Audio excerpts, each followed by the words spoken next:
Assalamualaikum warahmatullahi wabarakatuh. The second part of week 6 is on legal assignment. Basically, assignment has two types, equitable and legal assignment. Before we go into equitable assignment, it's very important for us to understand what is legal assignment and what is the difference between legal and equitable assignment. So let's go first with the topic on legal assignment. The scenario of an assignment basically involve three parties. You have the debtor, the assignor, and the assignee.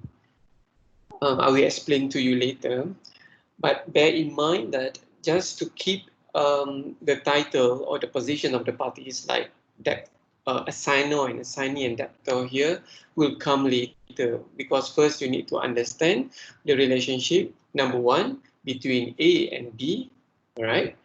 The second relationship number two, you have to understand the relationship between B and C. And the third relationship is between C and A.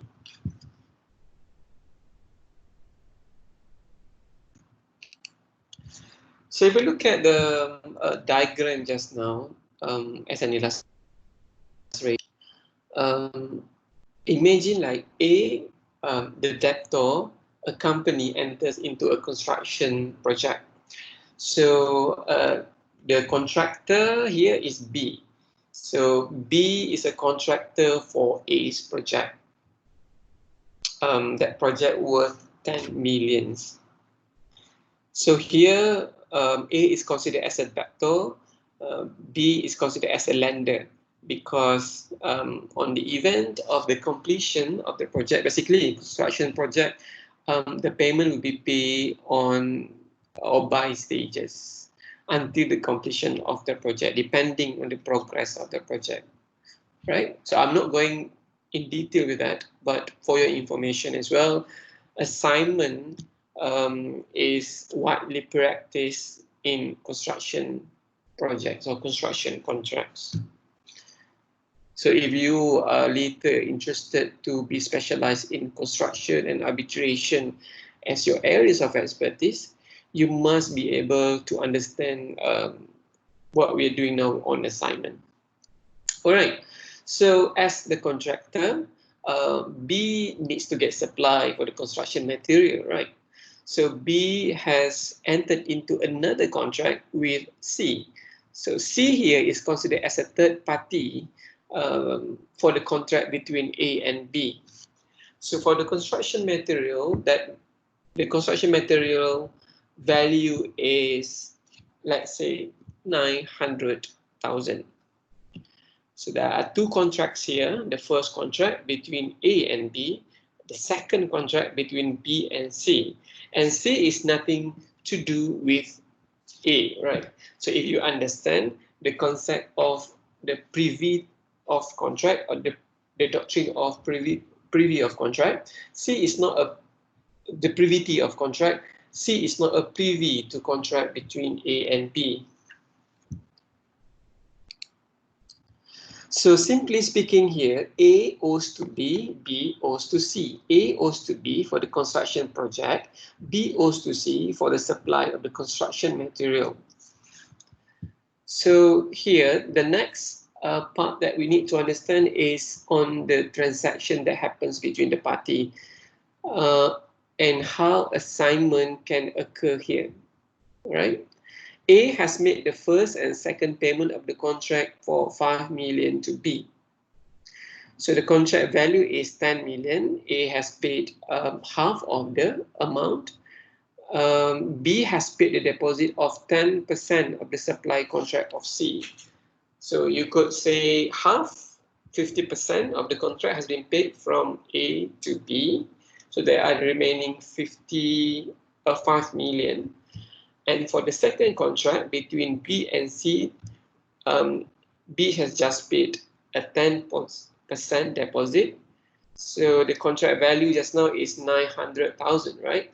So 10% out of 900,000 is how much? Take a guess. You may want to use a calculator.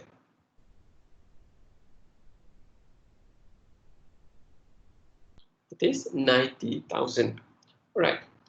So through an assignment, B can assign A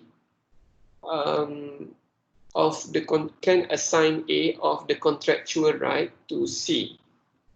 So basically, an assignment is a transfer of chose in action. Simply speaking, it's a transfer of debt. So debt here is between, B assign the debt between B and C to A, meaning that B no longer need to pay C. Instead, C can recover the debt from A by way of assignment.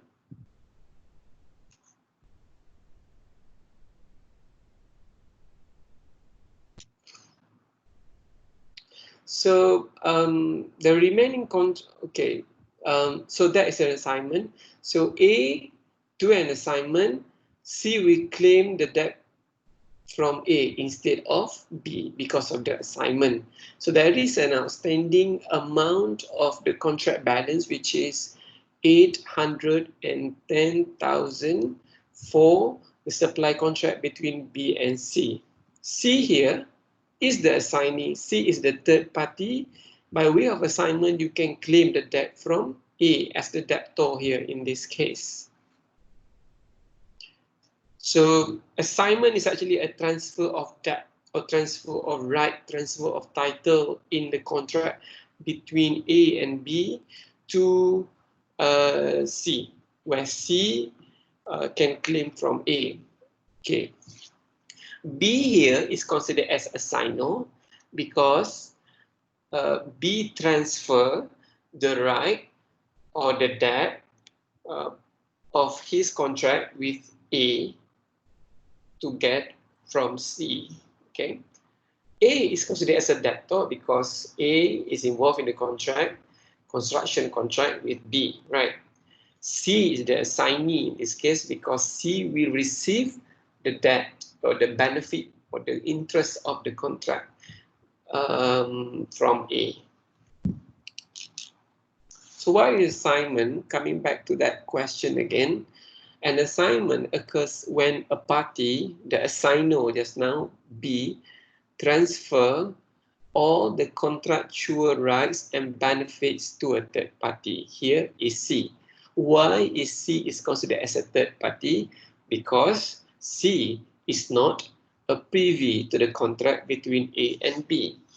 But by way of assignment, from B to C, B is the assignor to the assignee C, C can claim the debt with B from A.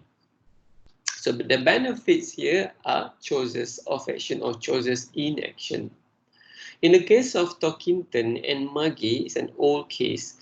The court defined what is meant by choices in action. Choices in action means all personal rights of property which can be only claimed or enforced by action and not by taking possession. So here, the enforcement of the debt payment here is by way of assignment, where the assignor will enter into a separate contract of assignment to transfer the debt between A and B, to transfer the debt between B and C, so that C can claim directly from A.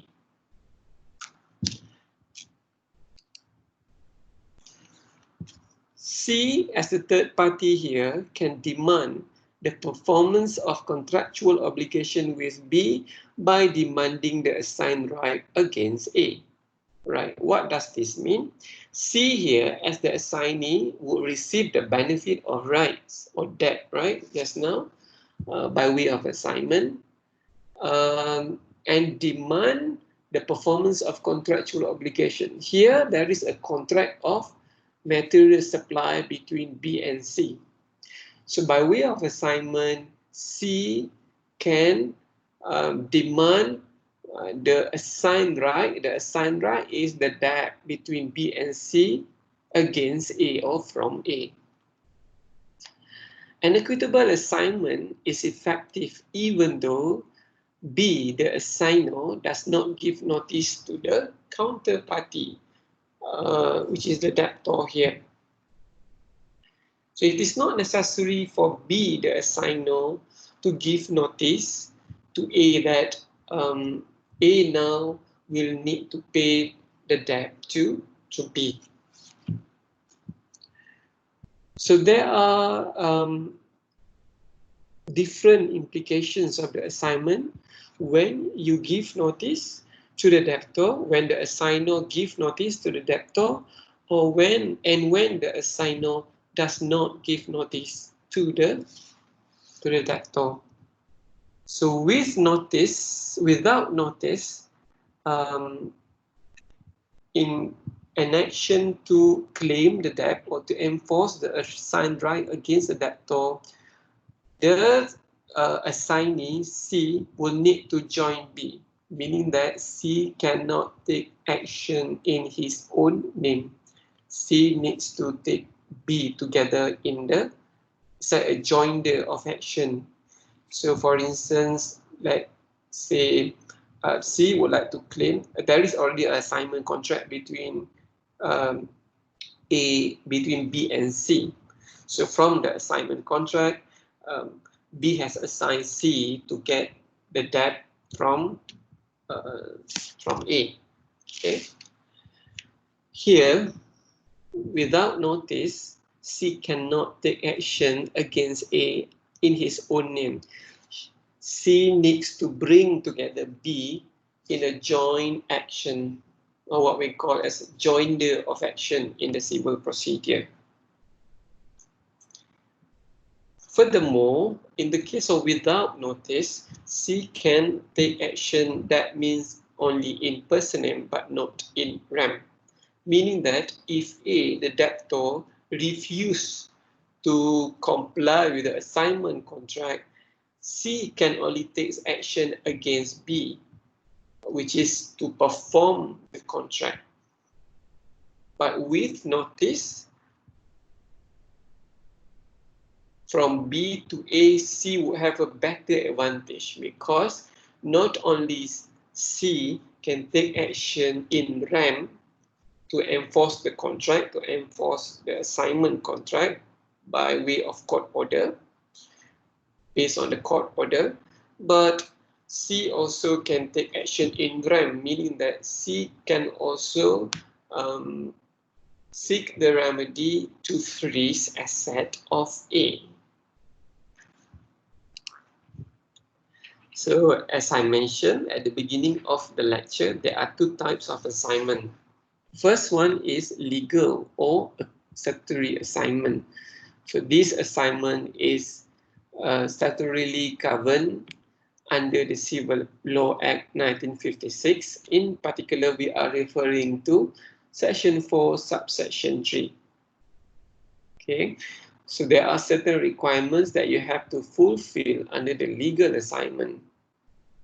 Number two, the second type is equitable assignment. Equitable assignment does not need to fulfill the requirement of Section 4, Subsection 3.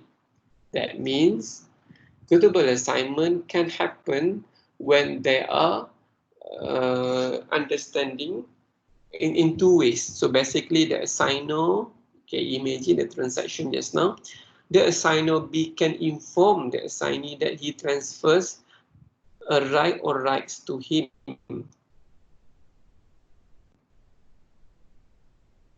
Him here refers to C, the third party. The assignor can instruct the other party, which is A here, to discharge his obligation to assignee, meaning that, okay, for the first way, for the first method is when B, the assignor, informs C that he has transferred all the titles, interests, debts, benefits of contract with A just now to C. So anything happens, C would need to claim directly to A, no longer from B. Right, that's the first method. The second method is that the assignor can give instruction to A, the debtor here, to discharge obligation to the assignee. Here, if you look at the original contract, is between A and B, right? So A is a debtor here, has obligation to perform the contract to B. But by way of assignment, B can give instruction to A to pay the debt to C because there is already a transfer of title or benefit from the assignment contract.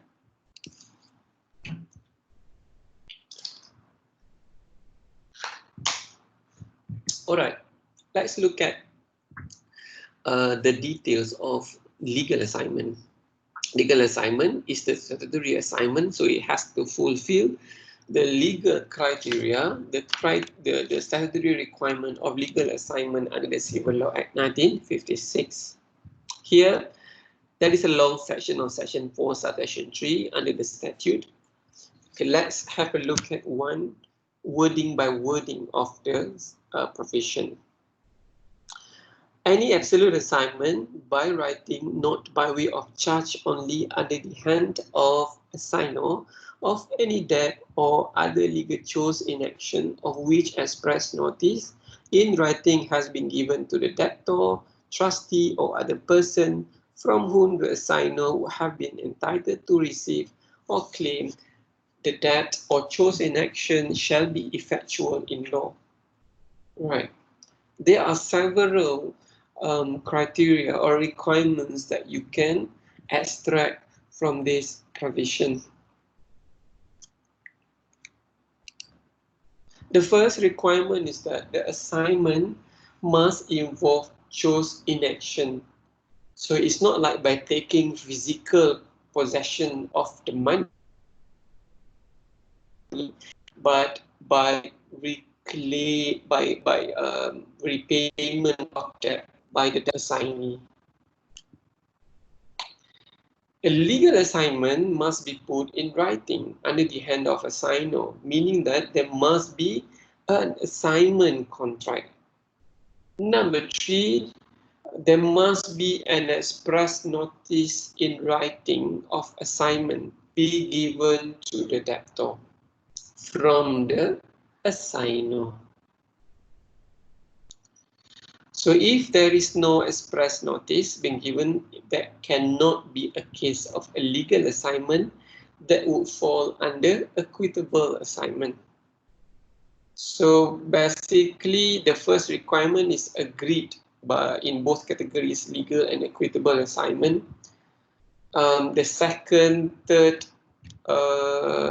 and fourth requirement of the assignment here are all the legal assignment. But if you do not fulfill the requirement of number 2, number 3, and number 4, it still can be a valid enforceable assignment, but not a legal assignment. That would be an equitable assignment. Let's have a look at each and every requirement of the legal assignment. So the assignment must be relating to a debt or a legal chose in action. So if you look at the example just now that we discussed, there is a debt by A to B, right? And B has a debt with C. So by way of assignment, B can assign C to claim the debt from A. So that is considered as chose in action. So chose in action has been explained in the case of Tolkien and Magi, but more example maybe can be in the case of payment for debt, example that we discussed just now, money by way of damages for breach of contract, for instance, that involve few or several contracts. So if that happens, like you have a first and second contract, the other party, the assignee can claim from the other party, from the counterparty, from A just now, or receive recompense for a wrong. This is when something wrong had happened, there is a breach of the performance of the contract, so you can get the so-called compensation. More or less, number 2 and number 3 are quite related. Number 2, for a legal assignment to be effective, it must be put in writing under the hand of the assignor. So it must be put in writing and signed by the assignor here, but not necessarily you need to have the deed. Okay, you can have any forms of agreement, but it has to be put in writing. The notice in writing is important here because it transfers the legal right of the assignor in the choose in action to the assignee. So the assignee, by having the notice in writing, the assignee can later sue the debtor in his own name. So you can say that the notice in writing here is an express notice, is a notification that the debtor can now sue C can, it is a fact now that the assignee C can now sue the debtor A in his own name without having to join B in the action.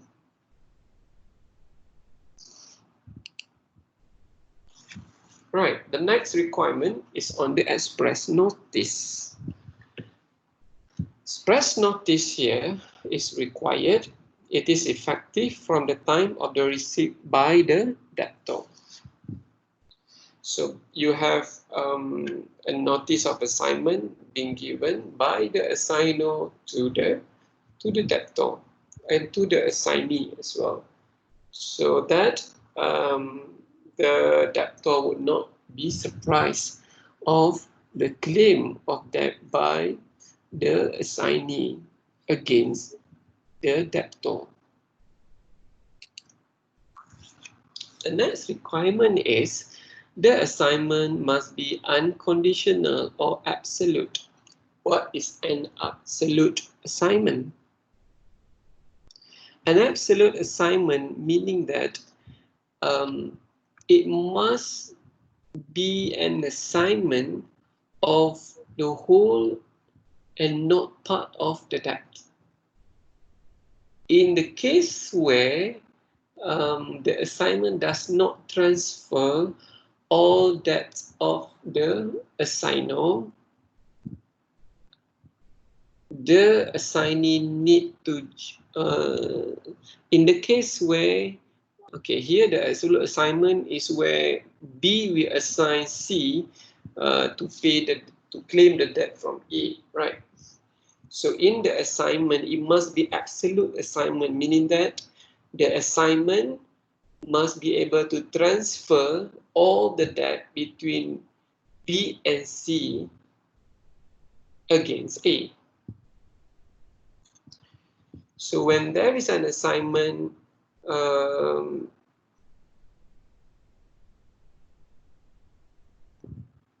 A has discharged his obligation to perform the contract, meaning that A is no longer required to pay to B. Instead, A is now obliged or has obligation to pay to C because of the assignment.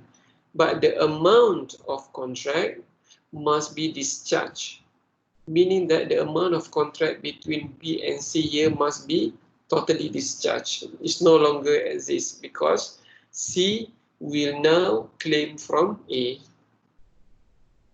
In other words, B assigned A to settle all the outstanding amount of contract to C as the assignee, where C will receive all the benefits of that because of the assignment. The second requirement here for the absolute assignment is the assignment must not be conditional. So when we say conditional, it is assignment by way of charge that I will touch on that later. And it's not a full settlement of debt.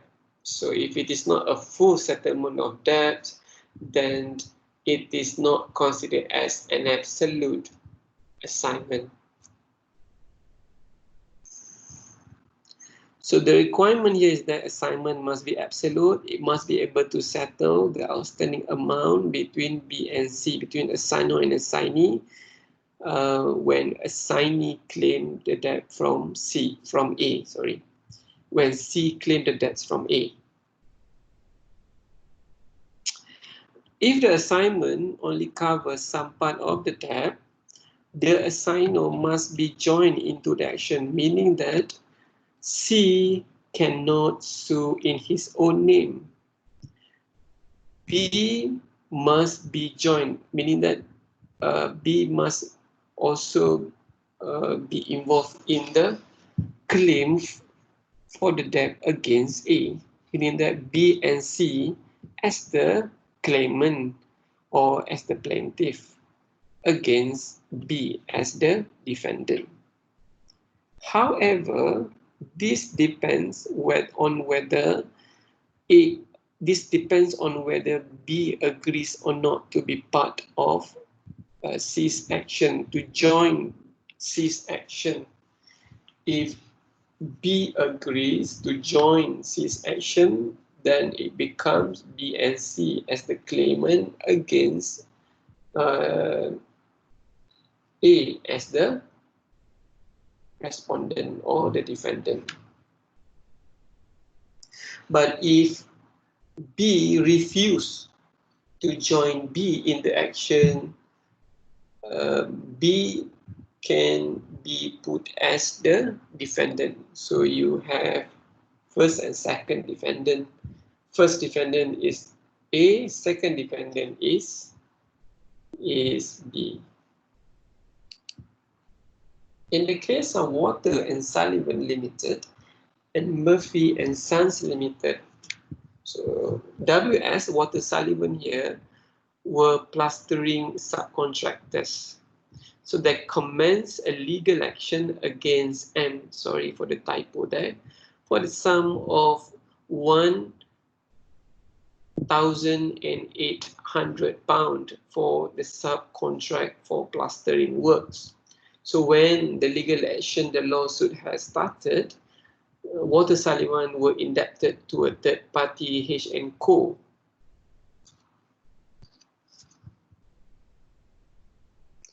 Here, Water and Sullivan notified Murphy and Sons that they need to pay to H&Co for the sum of £1,005 or £600 from monies owing by you to us. So here you can say who is the debtor. M is the debtor, WS is the assignor, and M is the, H&Co is the assignee. So there is a notification or notice from the assignor here, which is WS, to the debtor, which is M, to pay the debt to the assignee, which is H&Co. By a second document, H&Co, the assignee, agreed with the assignor, Water and Sullivan, that in consideration of the irrevocable authority given by them to M, we will pay over to you any monies which are paid to us, and after your debt to us has been fully repaid. So if we look at the outstanding amount here, the payment from the assignee to the claim of the debt, by H&Co,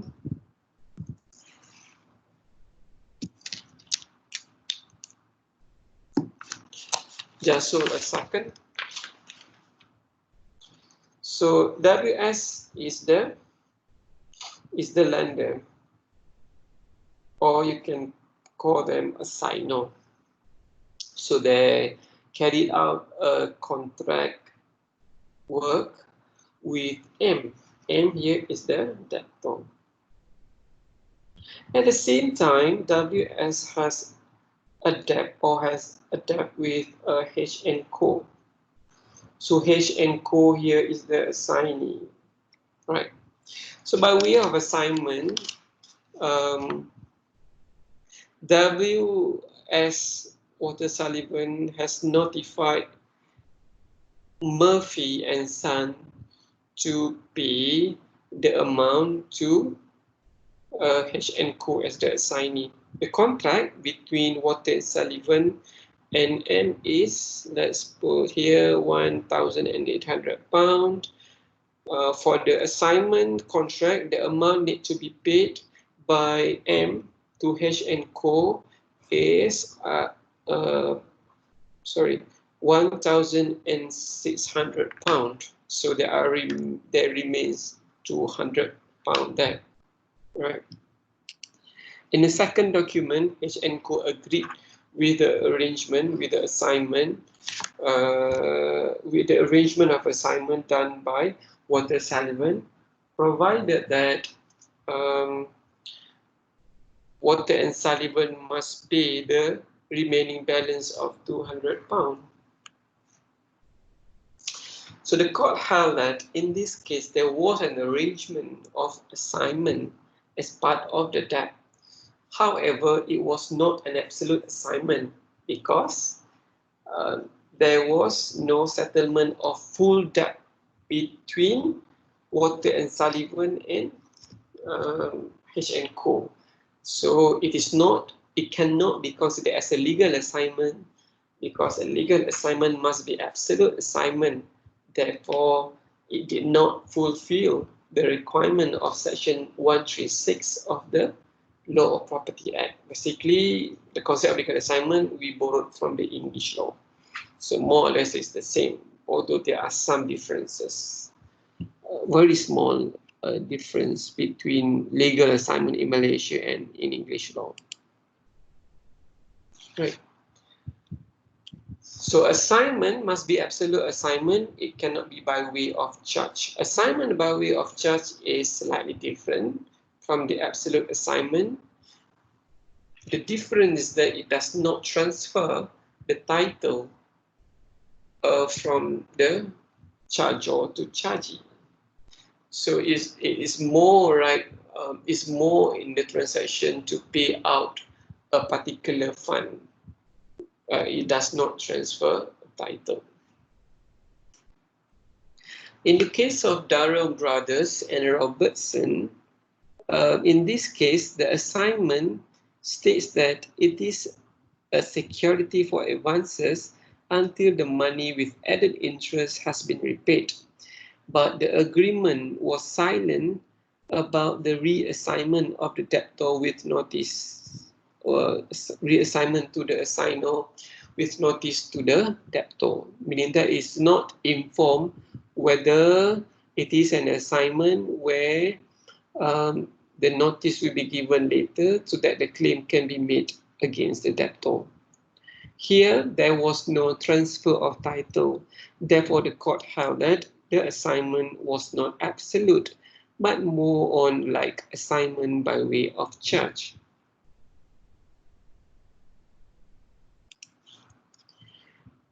The next part of legal assignment is we're going to look into the legal effect of legal assignment. So here you see that there may be questions, even though there is an assignment contract already between the assignor and assignee. Can assignee sue the debtor A? Can see the assignee sue A in his own name? So if the statutory requirements are fulfilled, the assignee would be the holder of legal title to the right assigned, meaning when there is all the requirements of the statute has been fulfilled, the assignor as the legal title, we transfer the title to we transfer the title, the contractual right, the right to claim the debt, instead of B claiming from A, but by way of assignment, B has assigned C to claim from A, right? Okay. Assignee can have the right to sue in his own name without joining B, the assignor, as the party, provided that the assignment must be absolute. If the assignment is not absolute, it cannot be an effective legal assignment. And to claim against A, the assignee, C, must put A together. A must be joined in the action with B. B must be joined in action with C against A. In the case of MBF factors yang Berhad and Tehing, the court said that when you apply section 4 subsection 3 of the Civil Law Act 1956, the assignee is allowed to sue in his own of joining the assignor, or instead of compelling assignor to be part of the action of the joint action. Again, provided that the assignment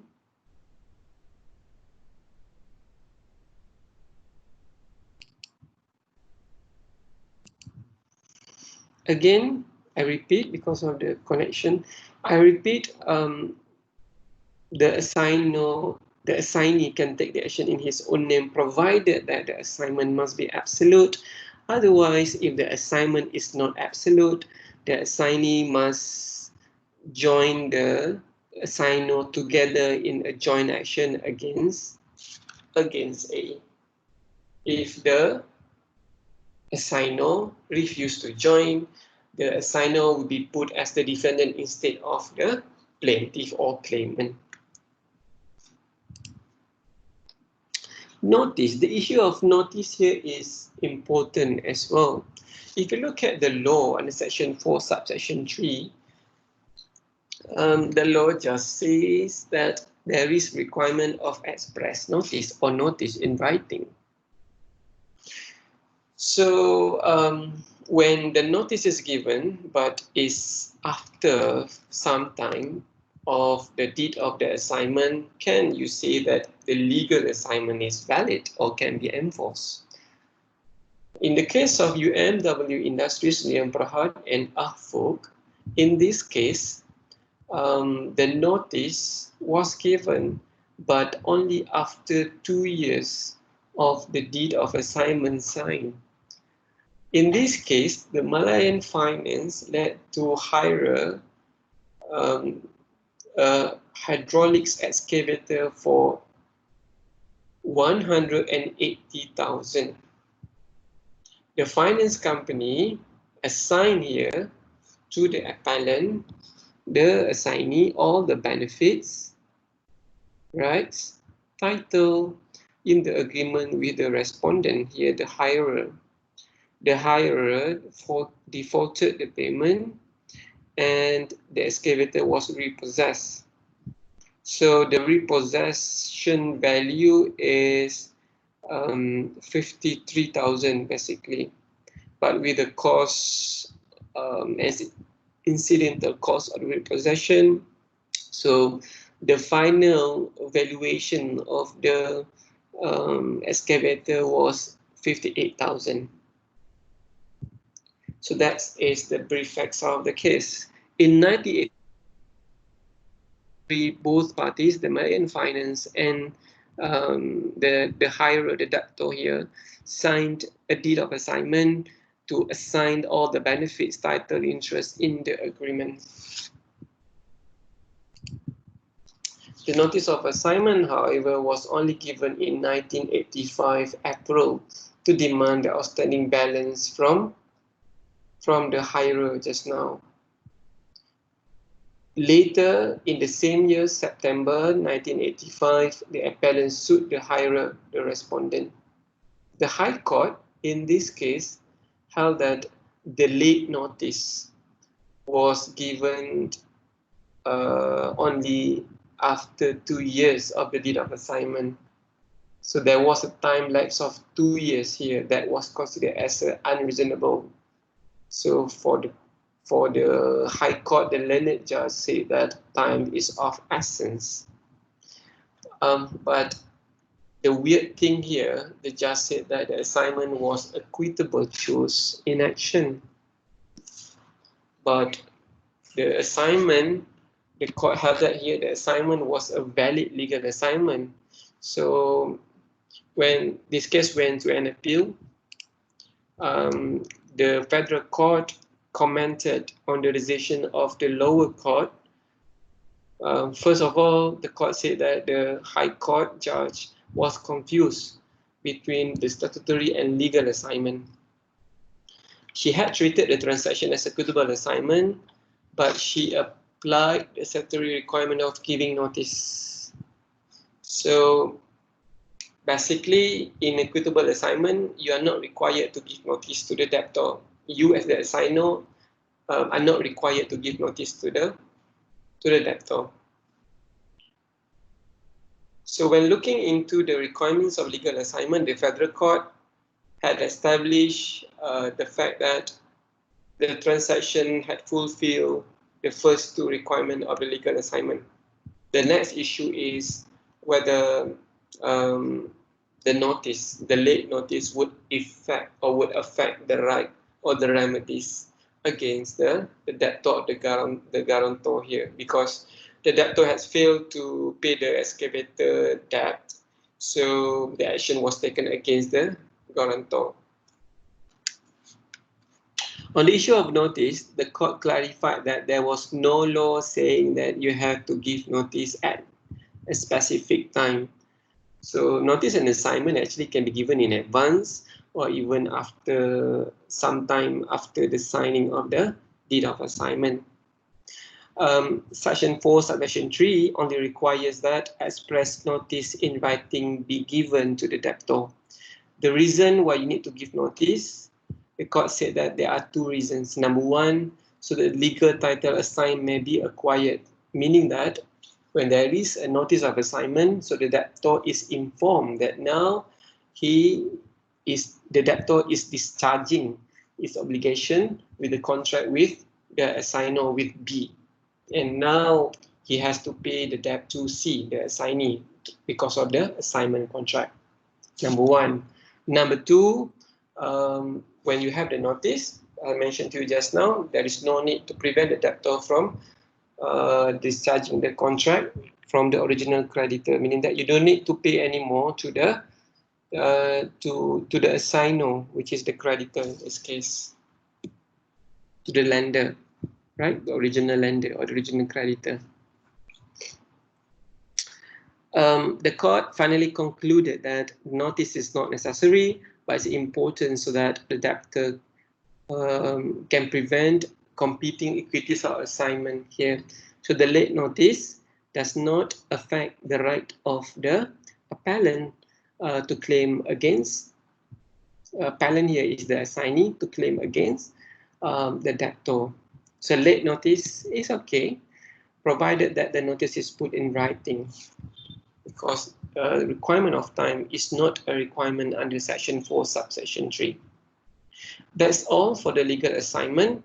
If you have any questions, please feel free to ask me. Thank you. Assalamualaikum warahmatullahi ta'ala wabarakatuh. We will continue in the next presentation on the equitable assignment. I divide equitable assignment in two separate recordings so that you'll be able to understand carefully between the two categories of assignment. Thank you. See you again in the next recording.